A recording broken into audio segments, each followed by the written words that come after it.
I have a friend who,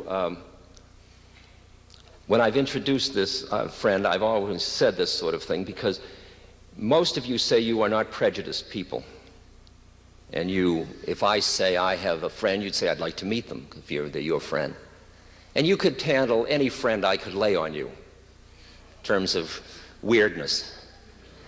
Well, my friend Emmanuel hasn't got a body.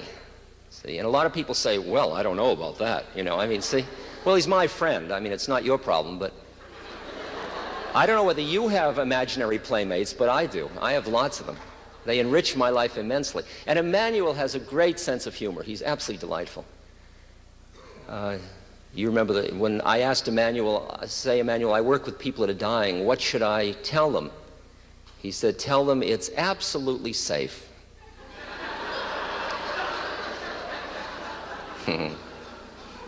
I mean, who wouldn't love somebody like that? He said, it's like taking off a tight shoe.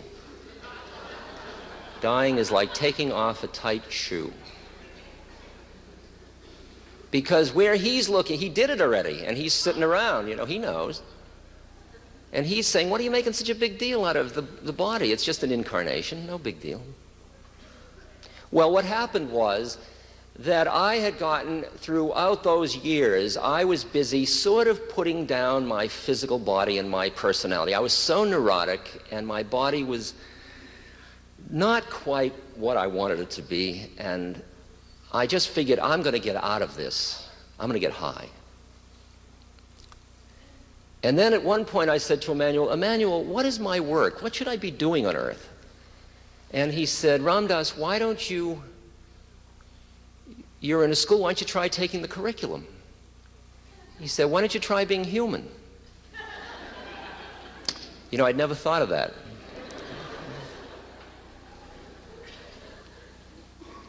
Because as far as I was concerned, my job was to push away my humanity and to get high. And I'd get high in any way I knew, and then I'd see it all, and I'd be wise and far out. And then I'd go back to my room, and I'd come back into my humanity. And I'd yick. And so I realized that until that I didn't take an incarnation by error. In fact, there are no errors in the game at all. Not any errors in form at all. All form is lawful. It's all lawful. There's no errors. And what's far out is as long as you identify with that part of you that is in form, you are merely a lawful happening. You can talk free will, but it's nonsense. That's not free will. That's all lawful unfolding. When you decided to come here tonight, that thought didn't just come out of the void. It comes out of this, which led to this, which led to that, which led to that. All your thoughts, your body, this is a 1931 model that is decaying in a perfectly lawful and orderly fashion.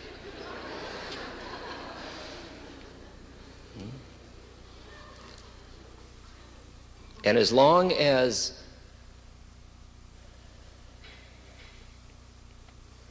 I identify with all of this, I am merely lawfully unfolding.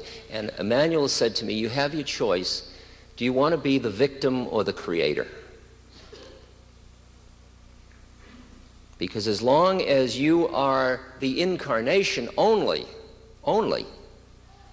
you are the victim. You are being had by the law. And you feel yourself caught in stuff that's just happening to you. You didn't ask for it. If you think you are the form. But if you flipped into these other levels of consciousness, outside of form, and met yourself behind form, which isn't describable, you can't say, I am a that, because that's a form. It's very frustrating. Because you can point at it, but you can't describe it, because every description isn't what it is. But as you begin to acknowledge that part of you that is not in form, and even to rest in it, you begin to experience what it feels like to be that which created yourself. Then there's only one of it, and it creates. It is creation by its very nature. You could call it God, or you could call it creation, and you're it. And standing nowhere means you are both the creator and the created. You are both the creator and the victim. And you stretch to be able to handle that incredible paradox. And you watch your own drama unfolding, and you are both in it, if you're accepting your humanity and taking the curriculum, as the manual suggests, and you're not in it. That part of you that is not in it appreciates the perfection of the way it's unfolding. Now you say, perfection? Hey, man, look at the homeless. Look at the suffering. Look at the terrorism. Look at the bomb. Look at my stomach. Look at, you're going to call that perfection? You out of your mind? This guy, what a Pollyanna-ish guy he is. There's another paradox. The paradox is when you stand back and you look at the forms of the universe, you see law. And you see the law of karma, it's called, or whatever you want to call it. That's one way of calling it. The law of the unfolding of cause and effect, in which everything is related to everything else in the universe. Every blade of grass bending is related to everything else. And you stand back and you are awed by it, and you look and you see your body and your personality and your history and your family is all part of it. And you appreciate the perfection of the unfolding of it all, including the suffering. But if you just do that, which you do up here with your third eye, your heart, which is your emotional heart, your human heart, says, what kind of an insensitive, callous person are you? Because if you're only up here, somebody trips in front of you, you say, karma. Yeah. Yeah. But if you're just down here, you look around and the suffering stinks, and you try to do something about it, but it is so immense, the amount of suffering, that you got to fill the dike there and it's leaking there, and you got to fill it there and it's leaking there. And where are you going to do it? What are you going to do it? You're on the good guy mailing list just like I am, you know. Which one do you write your check to? You know, is it the whales this week? Is it the battered women? Is it the... On and on it goes. Nicaraguans, Guatemalan refugees? Who is it? There's the paradox.